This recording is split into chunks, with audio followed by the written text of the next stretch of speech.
WHO representative, distinguished guests, ladies and gentlemen, good afternoon to you all. Are we in the afternoon yet? Okay.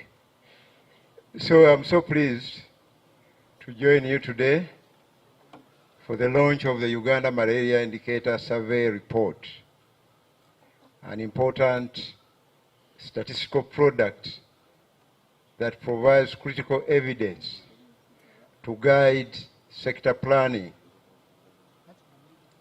Allow me to begin by commending the Uganda Bureau of Statistics in collaboration with the Ministry of Health and our development partners, particularly the WHO, for successfully conducting this survey and producing this valuable report.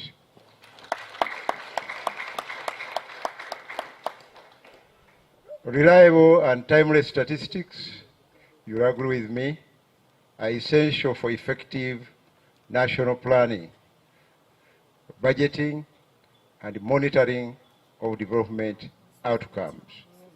And that one is a heavily loaded statement in the sense that it is combining planning, budgeting, and ultimately monitoring, and then the outcomes. There is a direct link between those four. Statistics, to begin with, is used to guide planning. And we do evidence-based planning. Why evidence-based planning? Because we rely on statistics. We cannot do planning without data. There are people who do not care about this, and they take decisions, their gut feeling decisions. And you have often seen people who make normative statements which are not backed up by any data. Someone will come to a conclusion, he will come to an area, and he say there is a lot of poverty here. Just normatively like that, you know, that so many people are dying here without you asking for evidence, and it is not there. And I've seen authors who do not use any statistics at all, but they are making very fundamental statements.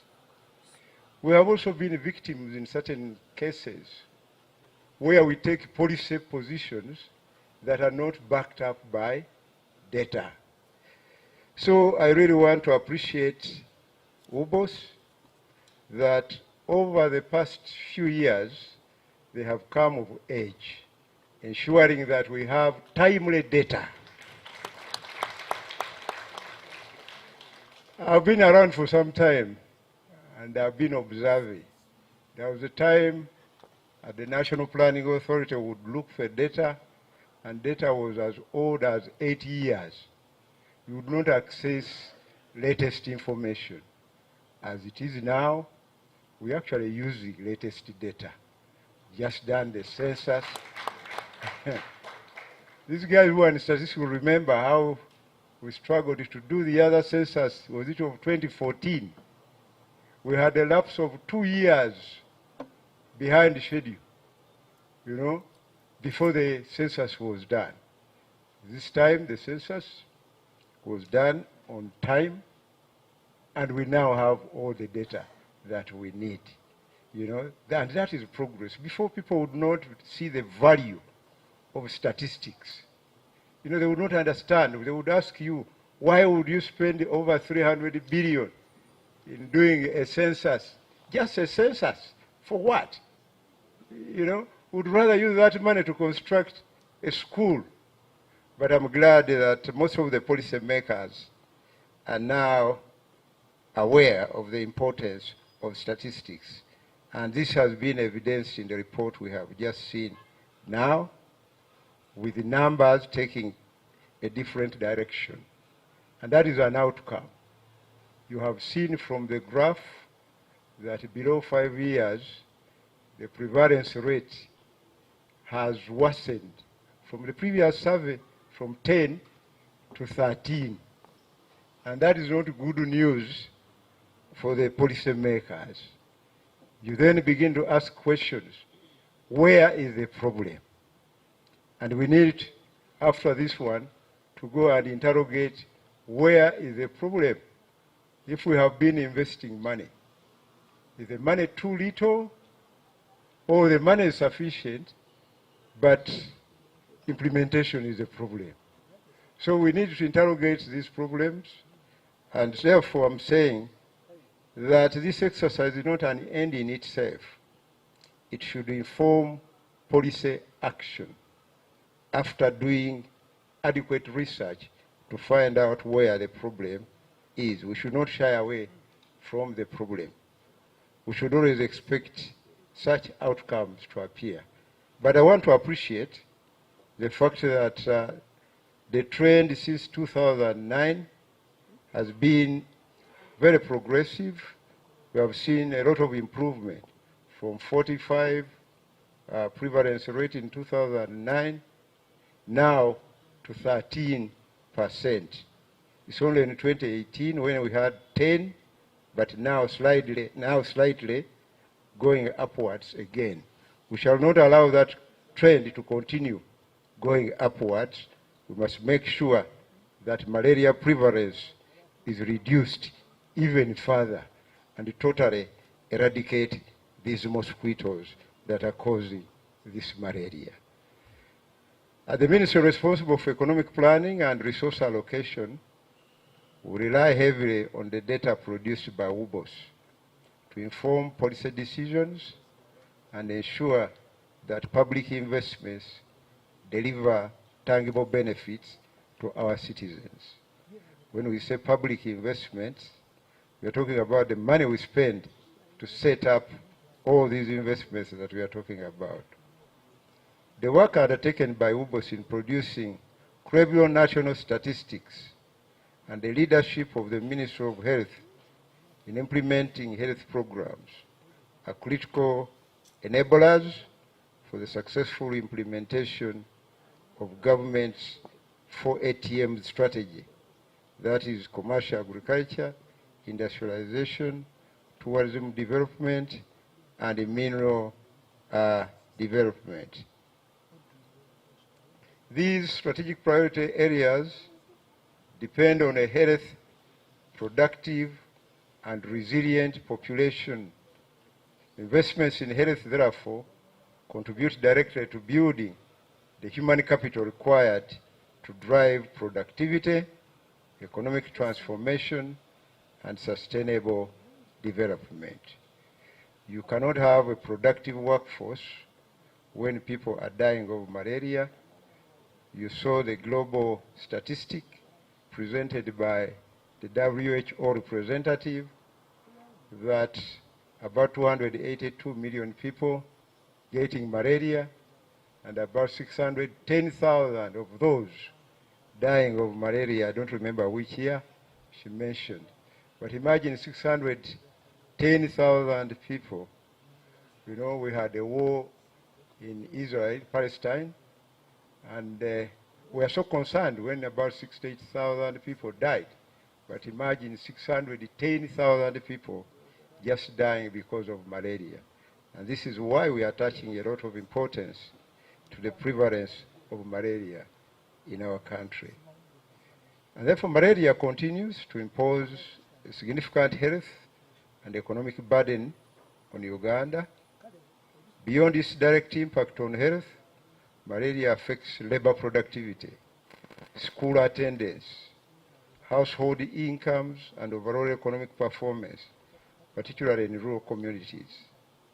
Addressing malaria, therefore, requires not only strong public health interventions, but also sustained investment and effective use of resources. The findings of the Uganda Malaria Indicator Survey provide valuable insights that will enable government and partners to better understand malaria trends, target interventions in high-burden areas, and strengthen malaria prevention and treatment programs. From planning and financing perspective, This evidence is extremely important. Data generated from national surveys, such as this one, enables the government to prioritize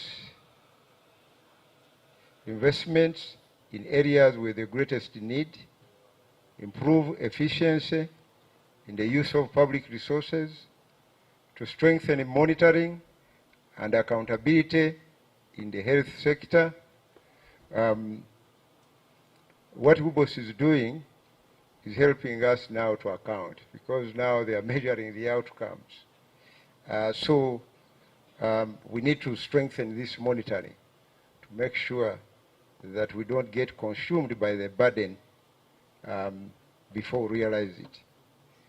We need to support evidence-based policy and planning. The Ministry of Finance, Planning and Economic Development remains committed to supporting the production and the use of high-quality statistics, recognizing that sound data is fundamental to good planning, effective budgeting, and better development outcomes. We will therefore always ensure Ubos works at its best, and as well as continuing to work with the stakeholders, such as the Ministry of Health, the WHO here, and so many other actors and development partners, to strengthen Uganda's national statistical system and ensure that our development policies are guided by credible and reliable evidence. I'd like to really once again appreciate the Ubos. They have come a long way. When I came in, I found that there were a lot of problems, internally, quarrels here and there, and I want to appreciate the ED and the board that you have overcome those problems. And we are now getting the results as expected. So that is a tremendous achievement, and they deserve another round of applause. Because now the challenge today is not the absence of data.